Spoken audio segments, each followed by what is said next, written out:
माननीय पूना नगर के महापौर, मंच में उपस्थित पूना नगर के प्रसिद्ध महानुभाव और इस सभा में उपस्थित पूना नगर के आदरणीय नागरिकों, मैं पहले अपना बधाई उन सेनानियों को देने चाहता हूं जिन्होंने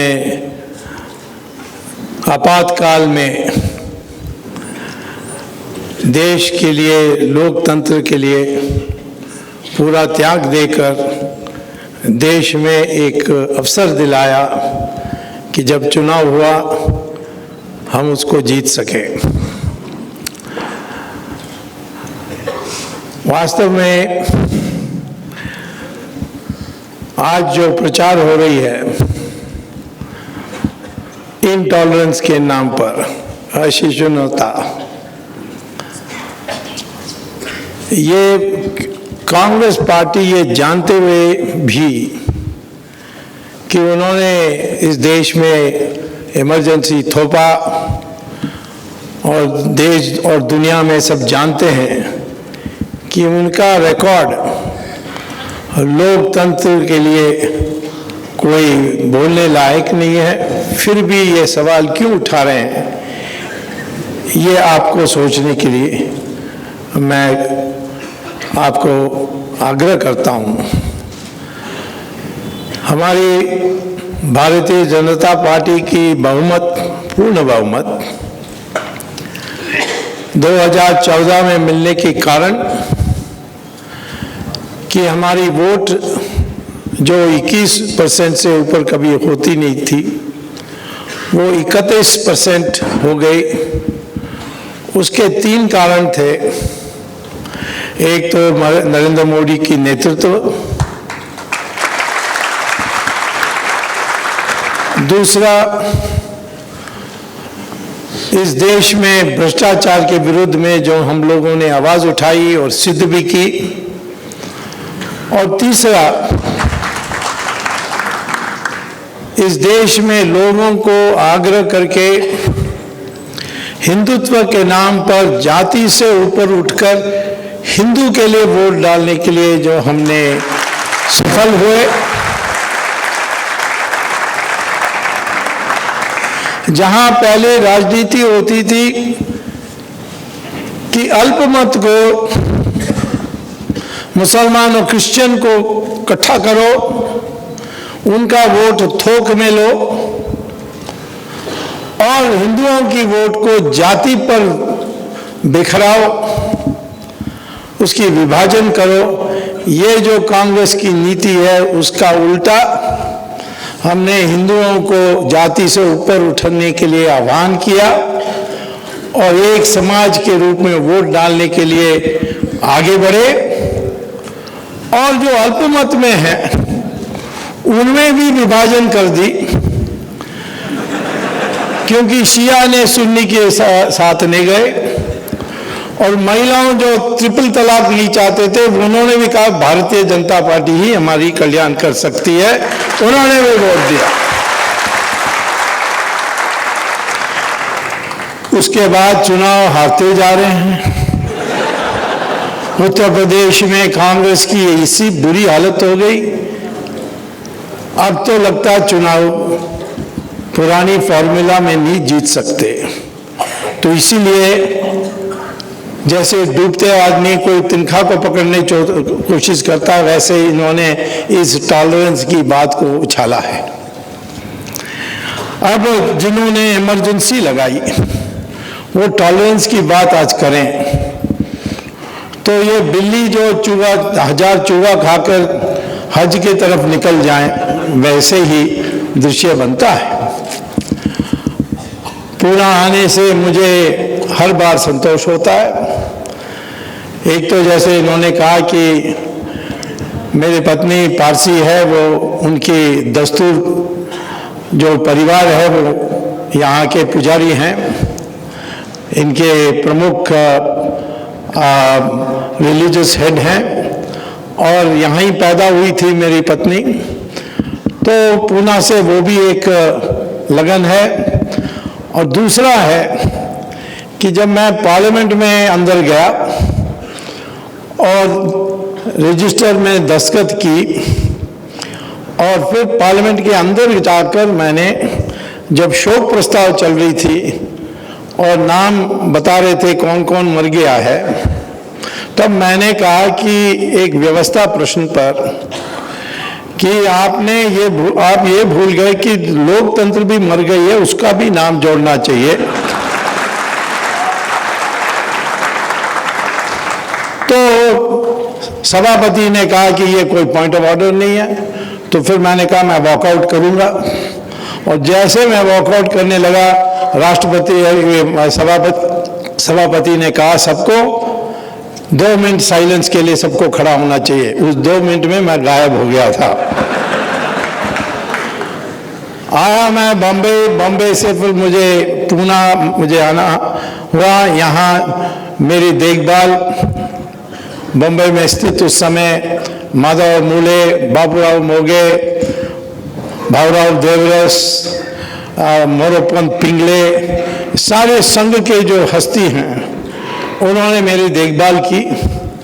और मैं यहाँ जब मेरे नाम पर पहले तो फरार घोषित हो गया था, फिर इंटरपोल नोटिस का भी जारी हो गया, 18 केसेस मेरे ऊपर लगा दी, मेरे घर में से सारा सामान उठा के ले गए। और इसके अतिरिक्त उन्होंने मेरे सिर पर इनाम भी लगा दी। और उस समय इतिहास के सबसे ज्यादा इनाम मेरे सिर पर लगाई गई थी। और सब जगह वो ढूंढ रहे थे। जो भी हवाई जहाज में सुब्रमण्यम नाम रखकर पैसेंजर थे उसको पकड़ के ले जाते थे कि तुम वो सुब्रमण्यम हो कि नहीं। तो इस प्रकार से इतनी खोज होते समय राष्ट्रीय स्वयंसेवक संघ का जो जाल बिछाई गई थी, वो उसने मुझे यहाँ 2 महीने के लिए पूना में ठहराया। और फिर मुझे गाड़ी में बिठाकर एक स्वयंसेवक साथ देकर गोरखपुर पहुंचाया। गोरखपुर से वहाँ बैरवा की नेपाल बॉर्डर को पार करके मैं वहाँ गया, क्योंकि उस समय की जो राजा थे वीरेंद्र, वो मेरे विद्यार्थी थे हार्वर्ड में। तो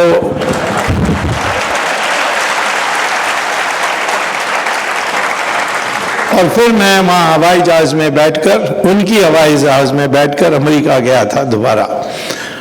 इससे इंदिरा गांधी की नाम इतनी खराब हो गई कि लंदन इकोनॉमिस्ट ने लेख लिखा कि कौन चला रहा है इंडिया को, इंदिरा गांधी या राष्ट्रीय स्वयंसेवक संघ।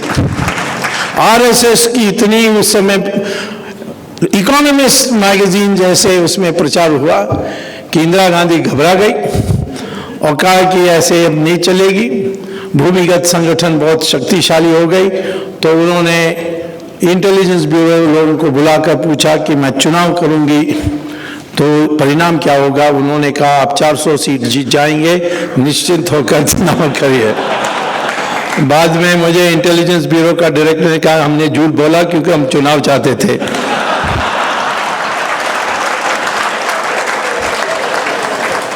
और चुनाव में होते समय लोगों ने मुझसे ये कहा, ये मैं भूमिका के रूप में आपको बता रहा हूं, क्योंकि जो आज हम चर्चा करने वाले हैं उसमें ये सब पता होना चाहिए कि कितना योगदान हम लोगों ने किया।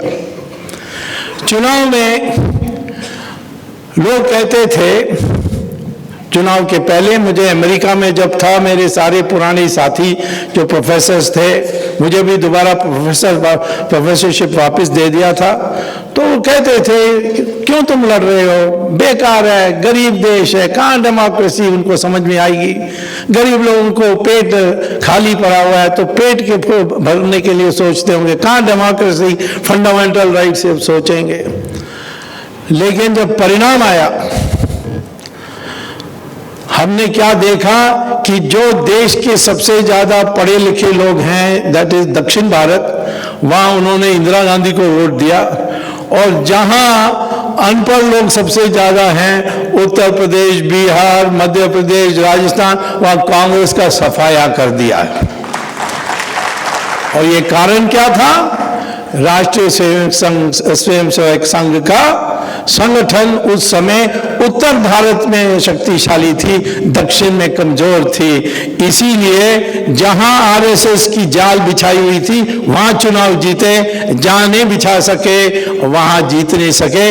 लेकिन जहां हमारी जाल बिछाई हुई थी वो इतने जीते कि इंदिरा गांधी खुद हार गई और हमें बहुमत मिलकर देश में दोबारा लोकतंत्र आया। ये तो इसीलिए इतनी सरलता से हम इमरजेंसी को भूल नहीं सकते। लेकिन कांग्रेस को डर है कि इसको कोई याद ना दिलाए। मुझे मेरा एक मित्र है बॉम्बे के सिनेमा वर्ल्ड में, मधुर भंडारकर, उसने मुझसे एक बार पूछा कि इमरजेंसी में मैं सिनेमा बना सकता हूं। मैंने कहा जरूर बनाइए, लोग बड़े स्वागत करेंगे और जो विरोध करेंगे वो भी आपका प्रचार करेंगे। तो इसलिए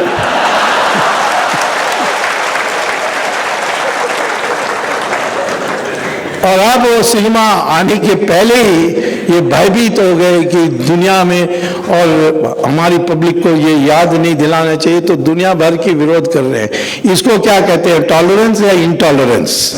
सिनेमा नहीं देख सकते हो कहते हैं, वो उसको टॉलरेंस कहते हो, इंटॉलरेंस। तो आज मैं ये कहता हूं कि फ्रस्ट्रेट होकर कि चुनाव नहीं जीत सकते पुराने फॉर्मूला में, देश में हिंदुओं सब इकट्ठे होते जा रहे हैं। 31% मिली, हमें बहुमत मिल गई, अगले बार 40% मिलेगी तो 2/3 बहुमत मिलेगी, और 45% मिलेगी तो कांग्रेस को एक सीट भी नहीं मिलेगी।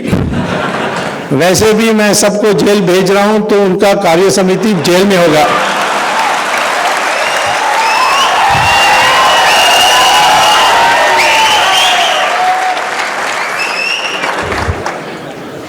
सोनिया गांधी, राहुल गांधी दोनों को मैंने खड़ा किया था नेशनल हेराल्ड केस में।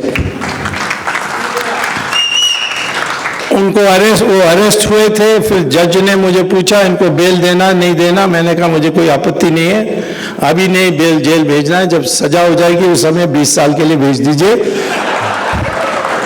और इन्होंने 50,000 रुपए दिया बॉन्ड में, और सोनिया गांधी ने एंटनी को श्योरिटी दिया, यानी यदि इंदिरा गांधी भाग जाएगी तो एंटनी को पकड़ के अंदर डाल देंगे, वो होता है श्योरिटी। और राहुल गांधी ने प्रियंका को श्योरिटी दिया, और प्रियंका तो रोते रही वहाँ। बहादुर की बात, यानी बड़ी बहादुर जैसी बात करती है, परंतु वहाँ देखना चाहिए उस दृष्टि को। ये हमारे देश में लोकतंत्र में हो सकता है। चिदम्बरम भी जेल जा रहा है,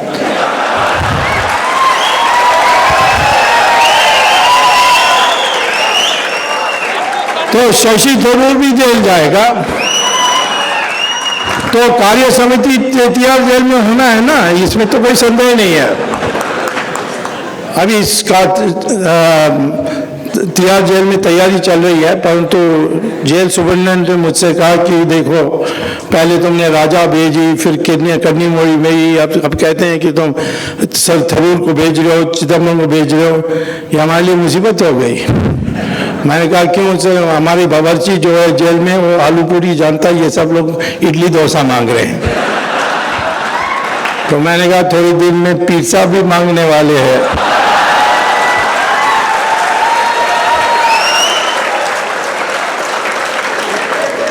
जिन्होंने अपराध किया है उन पर केस नहीं करेंगे हम, और कहते हैं ये अश्लीलता है, ये इंटॉलरेंस है, ये कौन सी बात है? तो मैं आपसे पूछना चाहता हूं कि इंटॉलरेंस क्या होती है? जब आपकी अधिकार छीनी जाती है तब आपको हम कह सकते हैं इंटॉलरेंस। जैसे इमरजेंसी थी, इनका कौन सा अधिकार हमने छीना?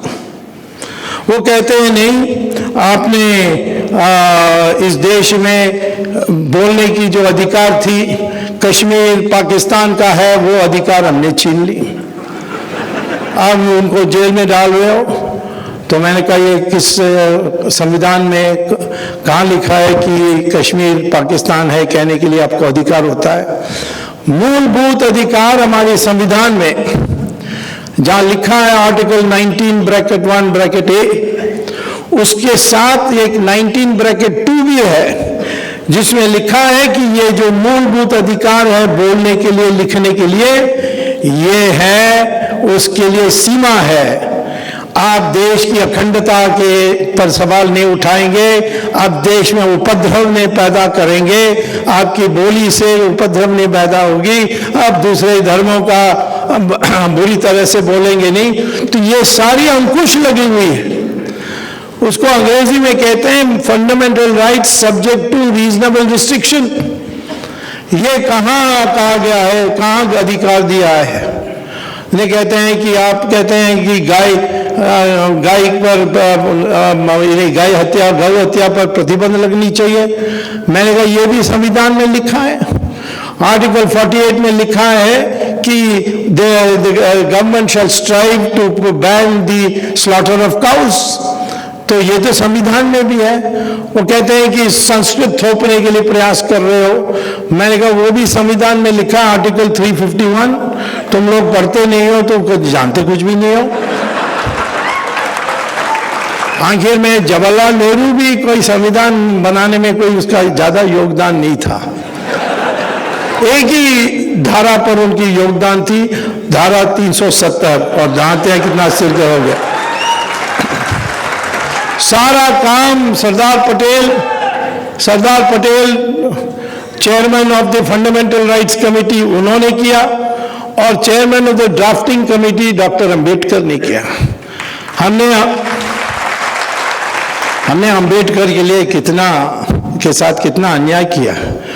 उसको 1990 में ही भारत रत्न मिली, जिन्होंने इतनी बड़ी संविधान बनाई, इतनी चतुराई के साथ उसको पास करवाई।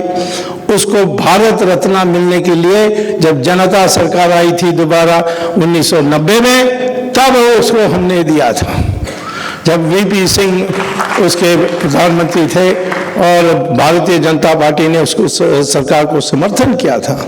और सरदार पटेल को कब भारत रत्न मिली? जिन्होंने 600 प्रांतों देशों को जो उत्पन्न किया अंग्रेजों ने, राजा महाराजाओं का, उसमें से 500 को मजबूर करके हमारे देश में विलय किया। उस सरदार पटेल को उन्होंने मेरी दस्तखत, जब से मैं लॉ मिनिस्टर था, चंद्रशेखर प्रधानमंत्री थे, मेरे दस्तखत से वो प्रधानमंत्री को भेजा कि अगले रिपब्लिक डे में सरदार पटेल को भारत रत्न देना चाहिए। 1991 में दिया था, पहले नहीं दिया था।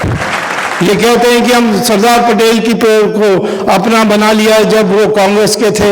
अब जब कांग्रेस थे आपने तो उनको भारत रत्न तक नहीं दिया, उसका नाम आने नहीं दिया स्कूलों और कॉलेजों के पुस्तकों में, और इसको आप कहते हैं टॉलरेंस। और मैंने फाइल देखा था, भारत रत्न के जो फाइल थी उसमें देखा कि 1954 में ये स्थापित हुई थी जवाहरलाल नेहरू की तरफ से, और पहला भारत रत्न जवाहरलाल नेहरू को मिला। तो मैंने देखा कि इसकी रिकमेंडेशन में मिला, तो फाइल में लिखा, I Jawaharlal Nehru hereby award Bharat Ratna to Jawaharlal Nehru, signed Jawaharlal Nehru.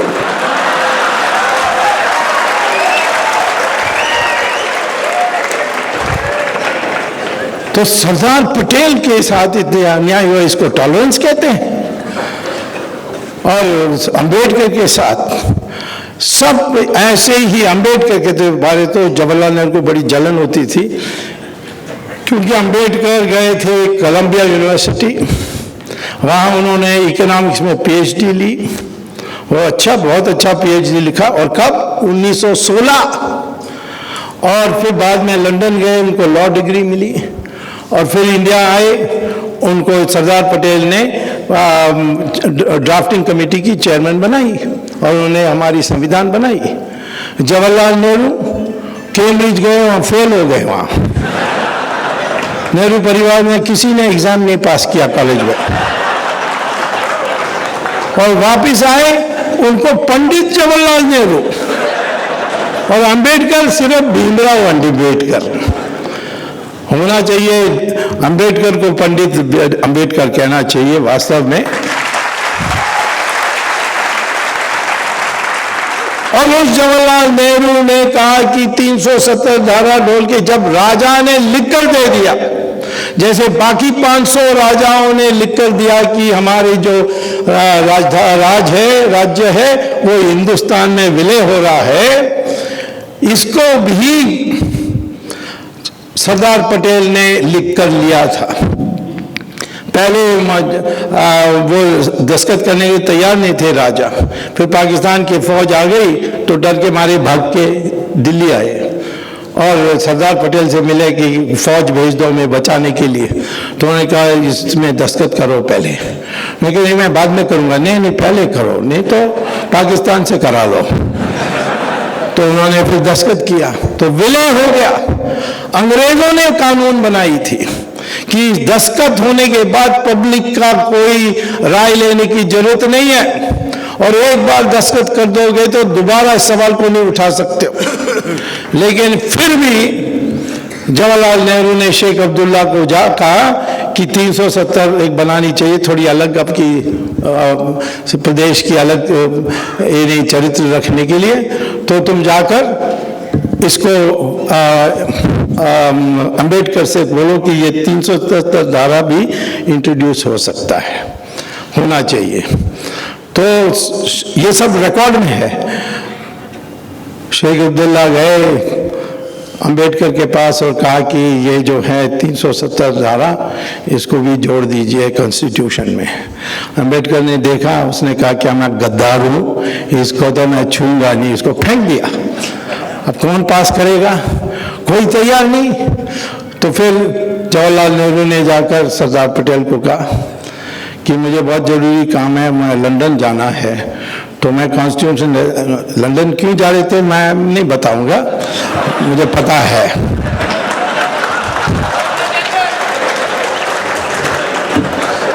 उन्होंने कहा कि मुझे बचा दो इस बार और इसको पास करा दो।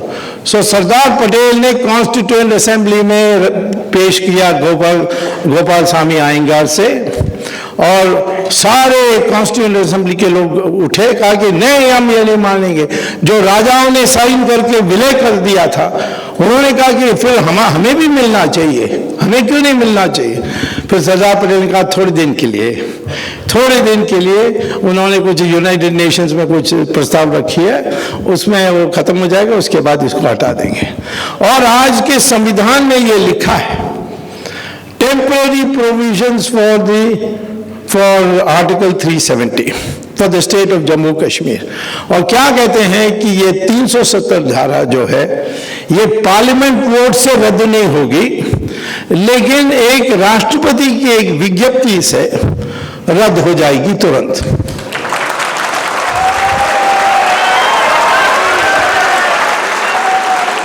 माने ये 2/3 बहुमत नहीं चाहिए पार्लियामेंट के लिए, कैबिनेट की मीटिंग होनी चाहिए, प्रस्ताव तैयार करनी चाहिए, राष्ट्रपति को भेजना चाहिए। अब तो गोविंद है, वो तो दस्तखत कर ही देगा।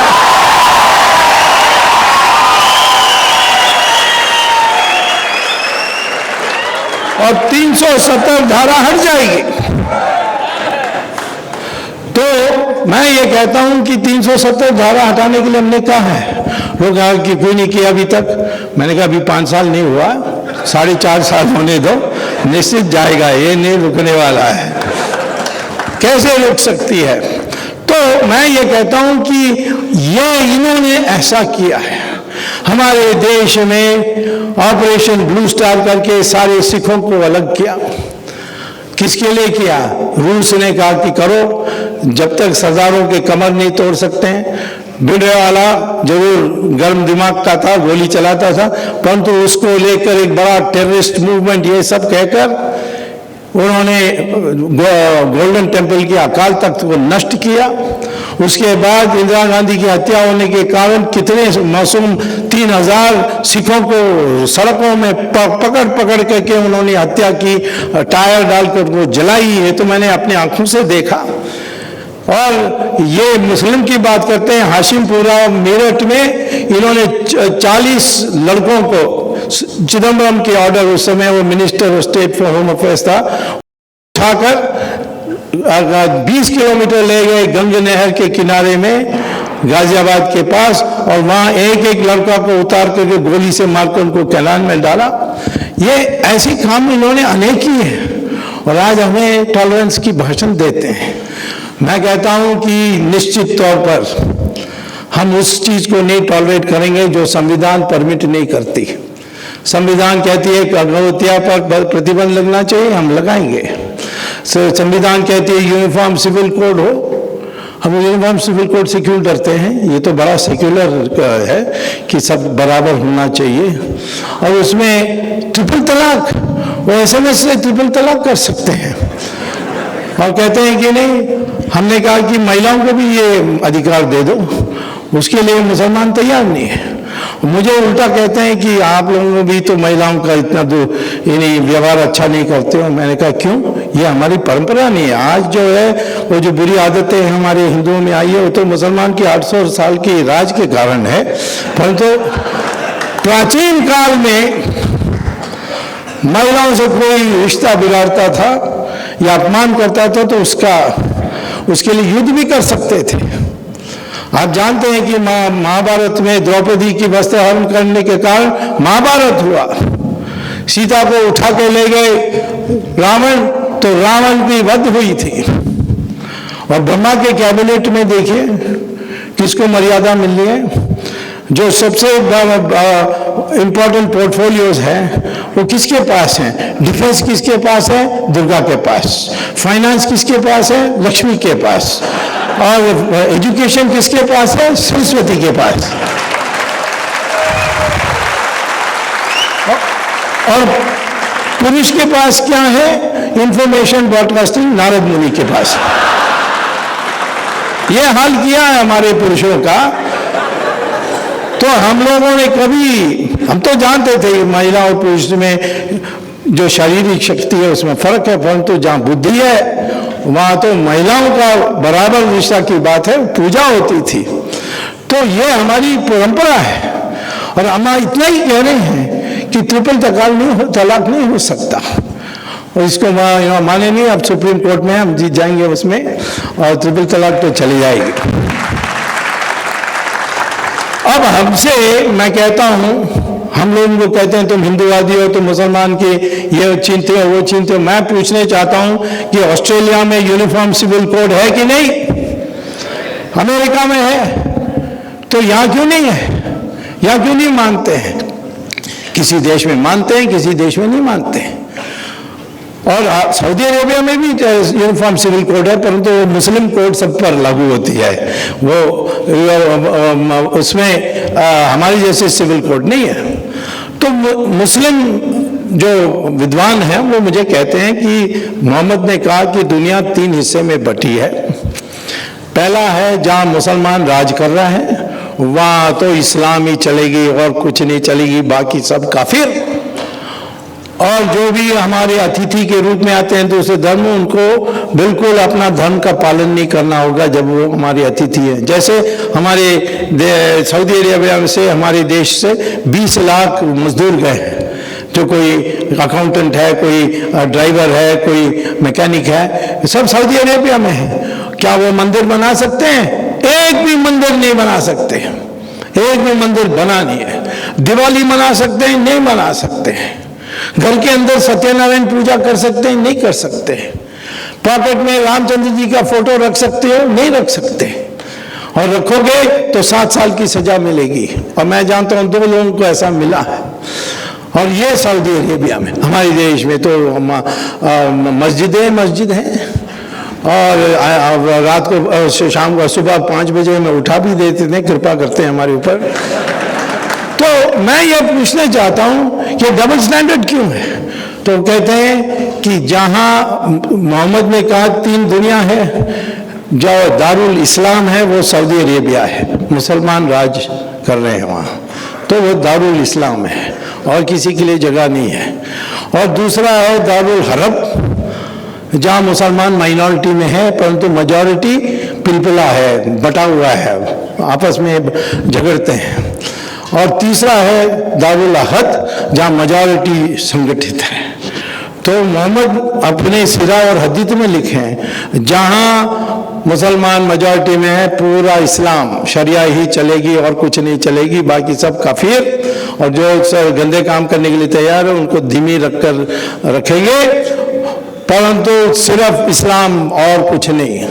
और जहाँ दारुल हरब है जैसे इंडिया है, वहाँ मुसलमान का कर्तव्य है कि डिमांड करते रहे, पहले मांगे कि यूनिफॉर्म सिविल कोड नहीं होगी, उसके बाद रिजर्वेशन मांगे, फिर मांगे अलग से चुनाव क्षेत्र उनके लिए, ये कुछ मांगते रहो तब, और ये थक जाने के बाद सरेंडर कर जाएंगे और उसको दारुल इस्लाम बना सकेंगे, वो है उद्देश्य। और जहाँ मेजॉरिटी संगठित है वो पीट देंगे, वहाँ सरेंडर कर दो। वो कहते हैं यूनिफॉर्म सिविल कोड बहुत अच्छा है, यूनिफॉर्म सिविल कोड। एक दिन वहाँ एक ऑस्ट्रेलिया में एक इमाम ने कह दिया कि मुझे ये यूनिफॉर्म सिविल कोड पसंद नहीं है, मुझे शरिया चाहिए। तो प्राइम मिनिस्टर ने दूसरे दिन बयान दे दिया, तुम्हें शरिया चाहिए तो दूसरा देश ढूंढो। तीसरा दिन सारे मुसलमान संगठनों ने प्रस्ताव पास करके प्रधानमंत्री को भेजा। क्या लिखा उसमें कि हमें तो ये जो इमाम है ये पागल है, हमें तो यूनिफॉर्म सिविल कोड बहुत पसंद है। तो दोष तो मुसलमान का नहीं है, दोष हम हिंदुओं का है, हम बटे हुए हैं, इसीलिए कारण है। एक हो जाओ, देखो क्या फर्क आती है, और ये आप देखेंगे आने वाले दिनों में। तो मैं ये कहता हूं कि ये जो सारी बातें ये उठाते हैं टॉलरेंस का, इसमें संविधान के बाहर अब कुछ हुआ नहीं। पुस्तकों को बदल रहे हैं क्योंकि झूठ लिखा है, उसमें जो हमारे वीर लोग हैं उनके लिए कोई जगह नहीं है। आपको आश्चर्य होगा कि दक्षिण में कर्नाटक से उत्पन्न खड़ी हुई एक साम्राज्य विजयनगरम, जो बीजापुर से शुरू होकर बंगाल की बॉर्डर तक गई, 300 साल थी। और ये 300 साल में उन्होंने हिंदू का पुनरुत्थान किया था, इसीलिए दक्षिण में इतने मंदिरों आप देखते हो। और इतिहास के पुस्तक में या है नहीं उनका जिक्र, या एक छोटा सा पैराग्राफ है कि दक्षिण भारत में एक विजयनगरम जैसे साम्राज्य थी, उसने हिंदुओं के लिए काम किया, बस इतना। और मुगलों के लिए अकबर से औरंगजेब 150 साल, परंतु अकबर के लिए अलग चैप्टर, जहांगीर के लिए अलग चैप्टर, शाहजहां के लिए अलग चैप्टर, औरंगजेब के लिए अलग चैप्टर। ये हमारी इतिहास की पुस्तक है, इसको नहीं बदलेंगे क्या? हमारे इतिहास के पुस्तकों में कहते हैं कि हम आर्यन है और द्रविडियन है, कोई इसमें कोई तथ्य नहीं है। वो कहते हैं नहीं, पहले सारा हिंदुस्तान में द्रविडियन थे, फिर आर्यन खैबर पास से आए और उन्होंने इस द्रविडियन को पीट करके दक्षिण में कर दिया। और अंग्रेजों ने उसके बाद एक अलग से मूवमेंट भी शुरू कर दी, द्रविड़ मुन्नेट्र कळगम। और उसका नेता करुणानिधि मुझसे कभी बहस करते थे, कहते थे देखो तुम ब्राह्मण हो तो इसीलिए तुम आर्यन हो, और हम द्रविडियन, हमारा तो राजा है रावण, और हम रावण लीला मनाएंगे। तुम्हारा जो राम है वो तो आर्यन है, उसको मानते नहीं है। मैंने कहा देखो पहले राम और रावण, आर्यन, द्रविडियन कुछ है, ये तो दूसरी बात है। लेकिन मैं आपको बताने चाहता हूँ कि रावण तो पैदा हुआ था दिल्ली के पास, एक गांव है बसरक, वहाँ पैदा हुआ। फिर उसके बीबी मंदोदरी तो मेरठ से है, और वो फिर भगवान शिवा के पास गए थे मानसरोवर में, और वहाँ उनको वर मिली। उस वर को लेकर उसने कुबेर को हरा कर बन गया राजा। तो इसीलिए आप उसको अपना द्राविड़ राजा मत कहिए, वो तो आर्यन राजा है और वो ब्राह्मण भी है। तो बहुत उसने मुझसे लड़ाई की, फिर आखिर में कन्विंस हो गए। अब वो रावण लीला नहीं मनाते, परंतु राम का बुराई करते रहते हैं। मैं जब राम सेतु बचाने के लिए बहस किया, उसको भी मैंने ही बचाया था राम सेतु, नहीं तो वो सेतु समुद्रम में उसको तोड़ देते। तो एक दिन मैंने कह दिया कि राम सेतु को बचाने के लिए हम किसी हद तक जाएंगे सुप्रीम कोर्ट में। तो ये इसको नाराज हो गए करुणानिधि, और उन्होंने मुझसे कहा कि आप पब्लिकली कहा कि ये कौन होता है ये स्वामी इसको राम सेतु कहने के लिए? क्या राम इंजीनियर थे कि कौन से इंजीनियरिंग कॉलेज से डिग्री मिली? इस तरह से व्यंग की। दूसरे दिन बीमार हो गए तो उनको हॉस्पिटल ले जाना पड़ा। हॉस्पिटल का नाम था रामचंद्र मेडिकल हॉस्पिटल। तो मैंने उसको चिट्ठी लिखा, जल्दी ठीक हो जाइए, परंतु राम के पास MBBS है नहीं है ये पता करके गए इस हॉस्पिटल में। ऐसे जहर बना दिया गया है, और इसी के नाम पर ये कहते हैं गौ मांस खाने से मना करने से इंटॉलरेंस है। कैसे हो गई इंटॉलरेंस?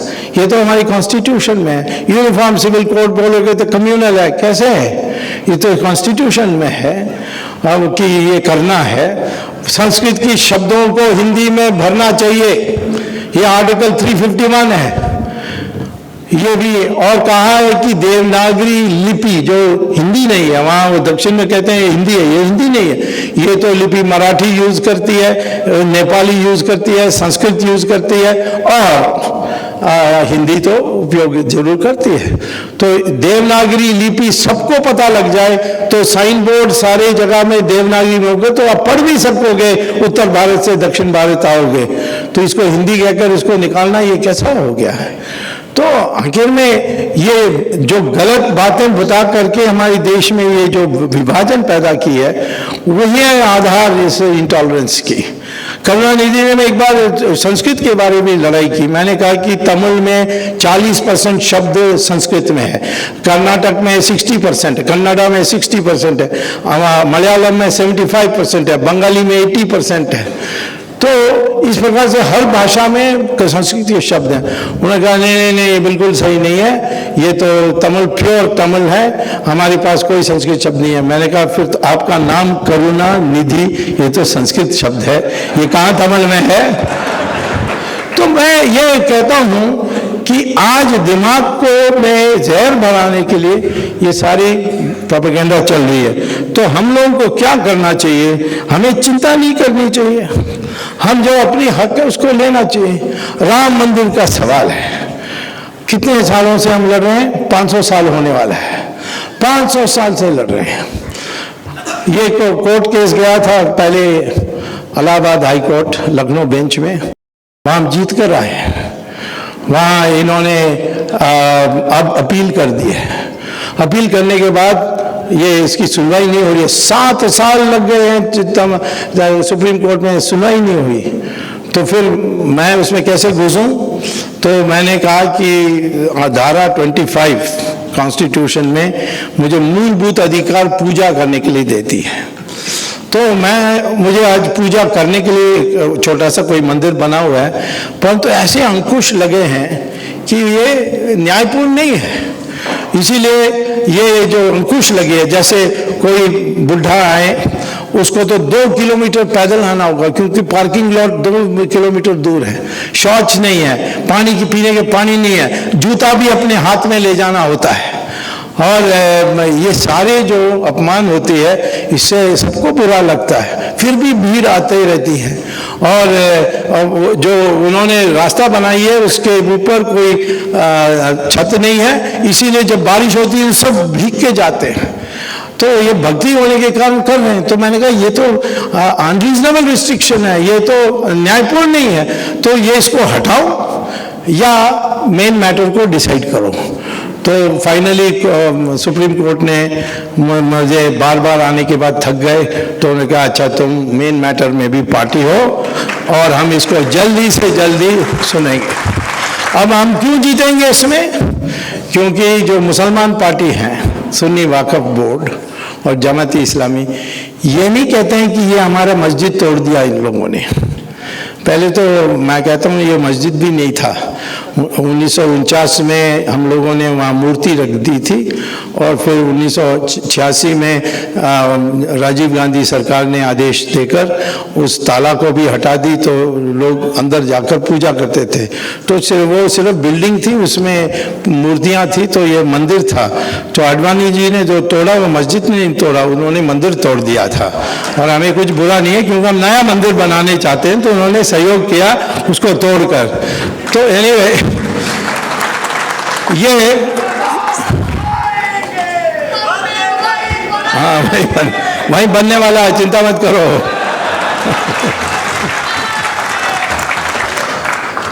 तो ये मंदिर के लिए, ये मस्जिद के लिए नहीं आग्रह कर रहे, ये कहते हैं ये हमारी प्रॉपर्टी है। वो आए थे बाबर के कमांडर इन चीफ, उसने इसको कब्जा कर लिया। 500 साल से हमारी है, इसको एडवर्स पोजेशन कहते हैं लॉ में, तो हमारी है। ये एडवर्स पोजेशन हो ही नहीं सकता क्योंकि हर साल हिंदुओं ने विरोध किया और इतने लोग उसमें मरे, फिर भी हमने कभी नहीं छोड़ा इस बात को। सदा के लिए हर साल हमारे हिंदुओं ने इसके लिए मांग की थी। अब क्यों नहीं कहते हैं ये हमारी मस्जिद बनी और इसको इन्होंने तोड़ दी, इसीलिए दोबारा बनाना चाहिए? क्योंकि इस्लामिक लॉ में मैंने सऊदी अरेबिया से पता किया, मस्जिद को तोड़ा जा सकता है, मस्जिद को हटाया जा सकता है, क्योंकि मस्जिद सिर्फ नमाज पढ़ने के लिए एक सुविधाजनक जगह है। और मस्जिद और नमाज तो आप कहीं भी पढ़ सकते हो, इस स्टेज में पढ़ सकते हो, सड़क में पढ़ सकते हो, कुआं में पढ़ सकते हो, खेत में पढ़ सकते हो, कहीं भी पढ़ सकते हो। इसीलिए मस्जिद का हटाने, और सऊदी अरेबिया में तो रोज मस्जिद तोड़ते हैं। आप गूगल में जाकर देखिए सऊदी अरेबिया डिमोलिशन ऑफ मस्जिद्स और मॉस्क्स, वो इतनी आपको लिस्ट देंगे। तो मस्जिद को हटाया जा सकता है। तो मैंने ओवैसी इन सब लोगों से कहा, देखो हम एक ऑफर देते हैं, सरयू नदी के उस पार अब मस्जिद बना लो और ये सारा राम जन्मभूमि हमारा है। क्योंकि हमारी आस्था है कि राम यहाँ पैदा हुए और इसीलिए इस आस्था के अनुसार हम और कहीं नहीं जा सकते। और इसीलिए और यहाँ पहले एक मंदिर थी, ये तो आर्कियोलॉजिकल सर्वे ऑफ इंडिया भी कहती है। तो इसीलिए यहाँ आप इसको छोड़ दो, वहाँ मस्जिद बना लो, आपको तो कहीं भी नमाज पढ़ सकते हो। तो उन्होंने कहा तो था कि यहाँ ये बहुत समझदार की बात है, पर तो हम मान नहीं सकते कोर्ट के बाहर, क्योंकि लोग कहेंगे स्वामी से पैसा खा गए आप लोग। तो इसीलिए कोर्ट से फैसला हो जाए और कोर्ट से यही फैसला होगा। ये मस्जिद चाहिए तो है, प्रॉपर्टी तो है ही नहीं इनका। इलाहाबाद हाई कोर्ट ने इसको रद्द कर दिया है। तो इसीलिए मैं समझता हूं कि जिस दिन बेंच बनेगी और उस बेंच के सामने ये तय होगा कि दिन प्रतिदिन की सुनवाई होगी, दिवाली तक इसका फैसला हो जाएगा और अगले साल मंदिर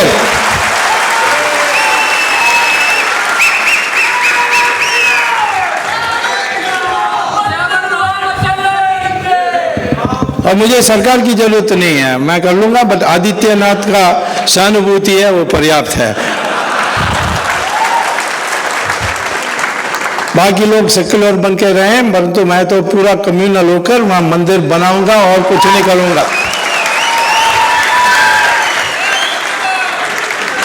वैसे मुझे नहीं रोक रहे हैं हमारी पार्टी, तो इसके माने उनके अप्रत्यक्ष समर्थन है मेरे पास।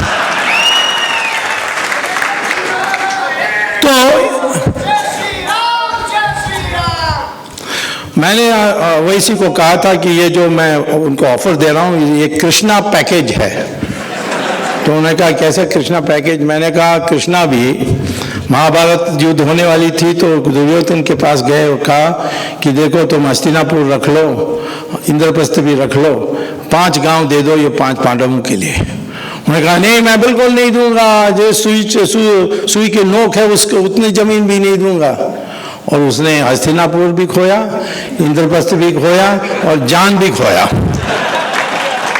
और यदि आप ये नहीं मानोगे और दो और मंदिर को छोड़ने के लिए, मस्जिद को छोड़ने के लिए तैयार नहीं होंगे, एक है कृष्णा मंदिर मथुरा में और एक है काशी विश्वनाथ वाराणसी में,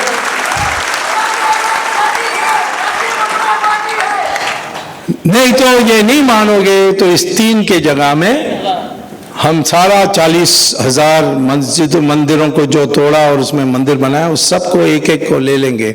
ये मत सोचे कि हम ये हिंदू सदा के लिए चुप बैठेगा, जब उसको लड़ने की आवश्यकता पड़ेगी और समझता है कि धार्मिक उनका अधिकार है तो फिर लड़ेंगे जरूर।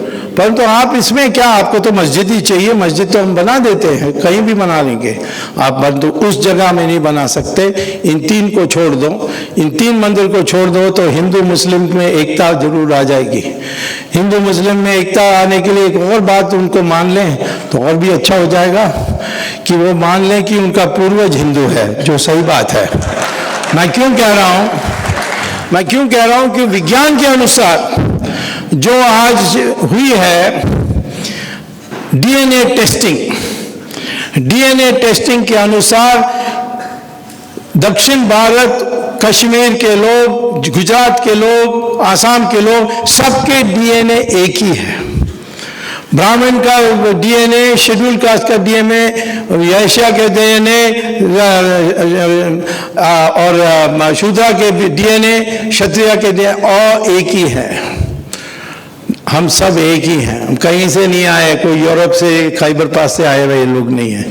ये हिंदू जो है ये इसका है, इस देश में हिंदू है या उसको जो जिनका पूर्वज हिंदू हैं वो हैं, और इसीलिए ये इसको हिंदुस्तान, इसीलिए हम कहते हैं हिंदू या जिनका पूर्वज हिंदू है। और जो मान लेगा कि उनका पूर्वज हिंदू है, उसको चाहिए तो मुझे बाल काट के दे, मैं डीएनए टेस्ट हैदराबाद से करके दे दूंगा, चार्ट में आ जाएगी कि वो उनका डीएनए और हिंदू डीएनए एक ही है। हम एक ही हैं, इसको बांटने में सारे लोग लगे हुए हैं। और मुसलमान को भी जानना चाहिए कि हम लोग एक ही परिवार के हैं, तो उससे एकता आएगी। ये राम मंदिर जिस दिन वो छोड़ देंगे या हारने के बाद उसको मान लेंगे, मानना तो पड़ेगा, कोई सुप्रीम कोर्ट का फैसला आएगा तो फिर मैं कहता हूँ हिंदू मुस्लिम की एकता भी बहुत आसानी से आ सकती है। तो ऐसी बातों में हम कैसे इंटॉलरेंट हो सकते हैं? हम लोग जरूर से ज्यादा टॉलरेंट है।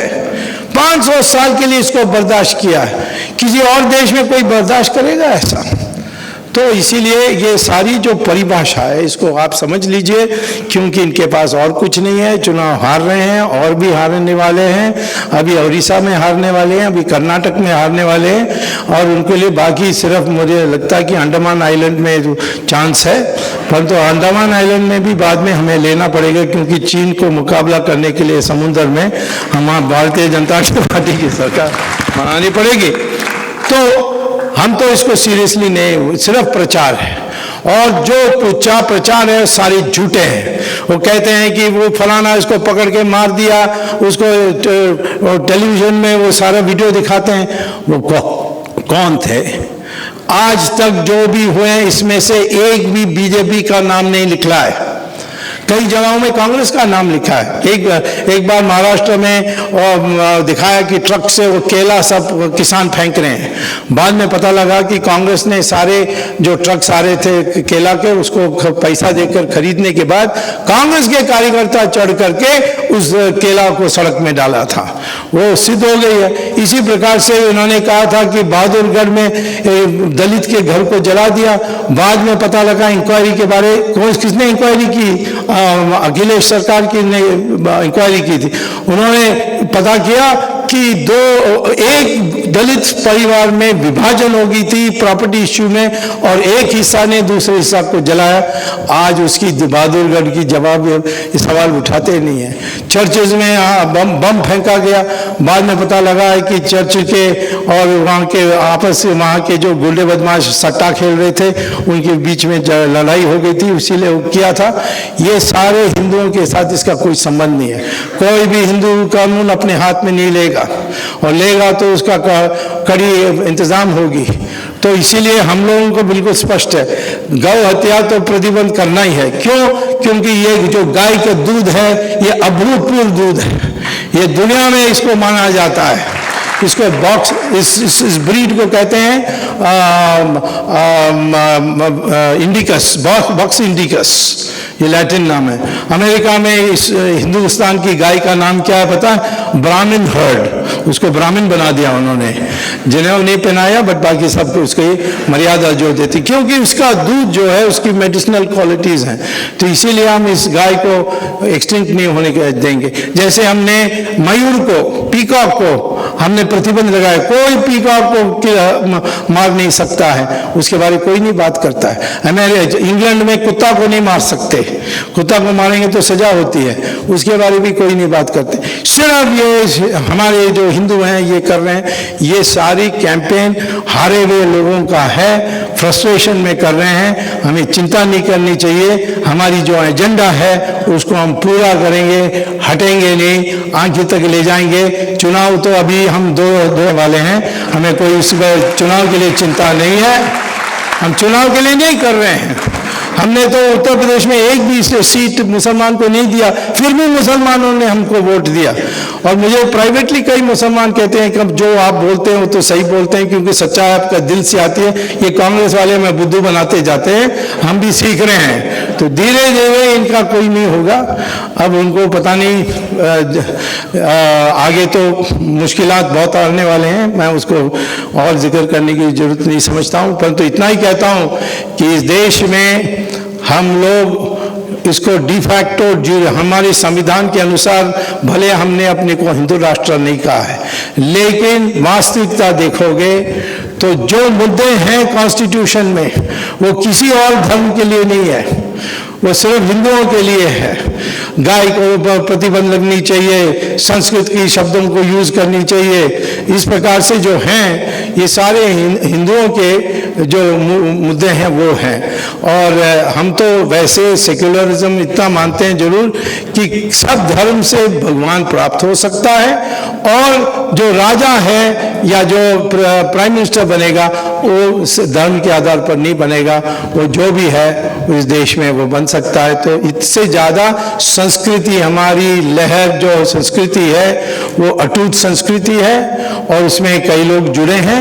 परंतु जब गंगा बहती है, छोटी छोटी नदियां जुड़ते हैं, परंतु नाम आखिर तक गंगा रहती है। इसीलिए हमारी संस्कृति भी हिंदू रहेगी और कुछ नहीं रहेगी। इसमें जो हीन भावना आज तक भराया गया जवाहरलाल नेहरू काल से, उस हीन भावना को हटा करके तर्क के आधार पर अपनी जो संस्कृति की जो मांग है, जो पुनरुत्थान की आवश्यकता है, उसको पूरा करना है। ये कह के सबको नमस्कार और धन्यवाद।